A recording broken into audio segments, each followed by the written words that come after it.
बच्चों के प्यार की अनोखी दवाई। गुरु प्यारी साथ संगत जी, आप सभी को प्यार भरी राधा स्वामी जी।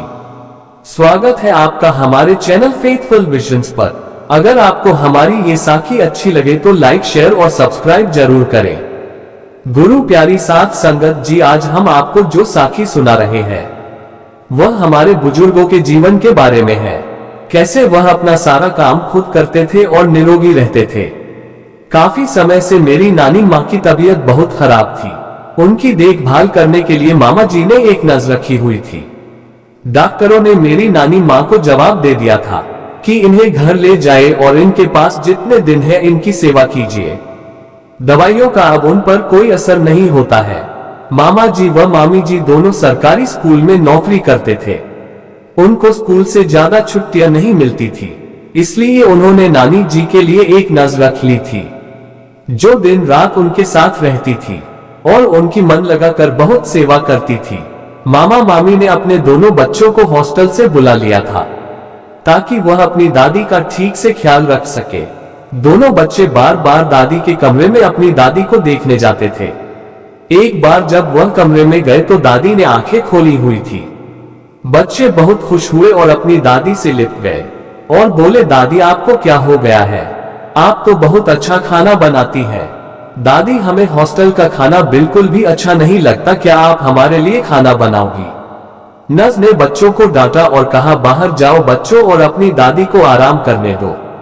बच्चों की यह बात सुनकर दादी एकदम से उठी और नर्स पर बरस पड़ी कि तुम्हारी हिम्मत कैसे हुई मेरे बच्चों को डांटने की? बच्चों को डांटने का हक तुम्हें किसने दिया है? खबरदार अगर तुमने मेरे प्यारे प्यारे बच्चों को डांटने की कोशिश की। नर्स बोली, मैडम जी आप कमाल करती हैं। हमने आपके लिए ही तो बच्चों को मना किया है। बच्चे बार बार आपको देखने और डिस्टर्ब करने कमरे में आते हैं। वह आपको बिल्कुल भी आराम नहीं करने देते। अरे बेटा, इनको देखकर मेरी आंखों को और मेरे दिल को कितना आराम मिलता है, तू यह नहीं जानती। दादी नर्स से बोली, ऐसा करो, मुझे जरा बाथरूम तक ले चलो, मुझे नहाना है। वह नर्स बहुत हैरान हो रही थी कि कल तक तो आप पर कोई दवाई भी असर नहीं कर रही थी और आज ये आपकी सेहत में इतना चेंज कैसे आ गया। ये सब उस नर्स की समझ के बिल्कुल बाहर था। नहाने के बाद दादी ने नर्स को खाना बनाने में मदद करने के लिए कहा। नर्स ने पहले तो दादी को मदद करने के लिए मना किया, लेकिन फिर कुछ सोचकर वह उनकी मदद करने लगी। दादी माँ ने खाना बनने पर बच्चों को बुलाया और उनको खाना लेकर जाने को कहा।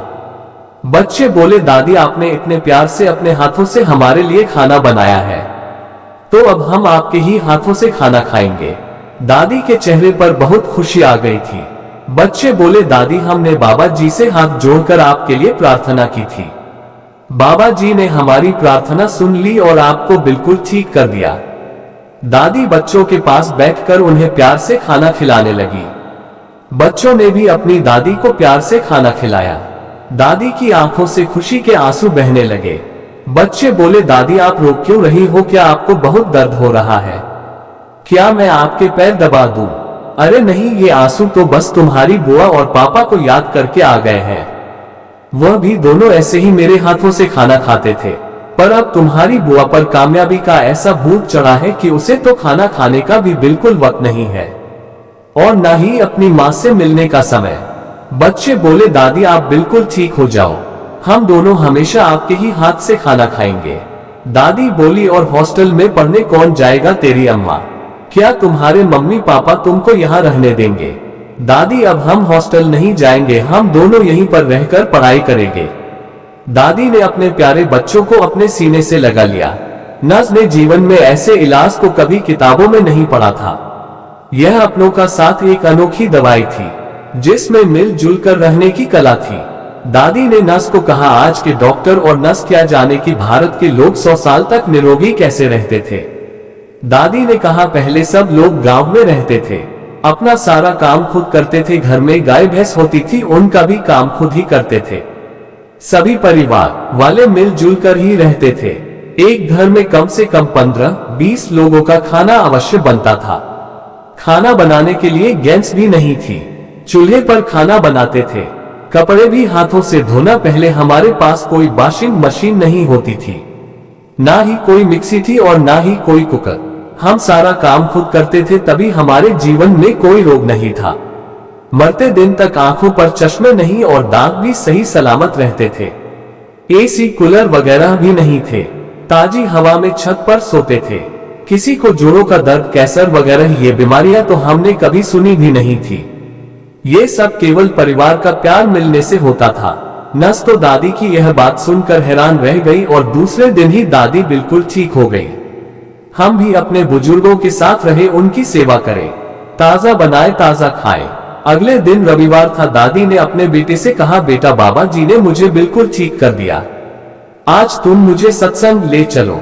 वह सभी सत्संग गए और बाबा जी का बार बार शुक्र करने लगे कि बाबा जी आज आपकी दया से हमारी माँ जी बिल्कुल ठीक है।